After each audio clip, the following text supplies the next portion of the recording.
బావా, చాయ్ తాగినవా? ఇలా చాయ్ తాగినావా బావా అంటావు, రేపు పొద్దుగాల మా ఇంట్లో పాలు వంగిచ్చి నేనే నీ పెండ్లని అంటావు. ఎందుకు వచ్చినావు చెప్పు. మా అమ్మ చేపల కూర పంపింది. హా, పుల్ల పుల్లగా ఆసనత్తుంది, చింతపులుసు పోసింది కదా.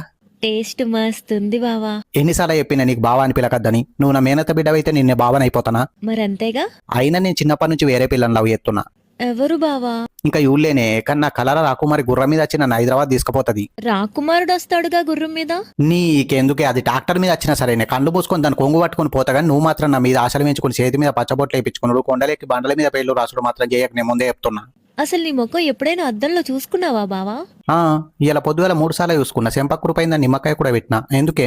ఇంటర్లో ఫెయిల్ అయిన నువ్వెక్కడా, డిగ్రీలో ఫస్ట్ ర్యాంక్ కొట్టినా నేనెక్కడా? రేపు పొద్దున నాకు జాబ్ కూడా వస్తుంది తెలుసా? అవునా? జీతం ఎంత వస్తుంది? స్టార్టింగే 50,000. నువ్వు మొన్న బతుకమ్మ పండుగ లంగవోని వేసుకొని దిగిన ఫోటో ఇప్పటికీ నా మొబైల్లో వాల్ పేపర్ పెట్టుకున్నా తెలుసా? అవునా? ఏది చూపి. నిన్ననే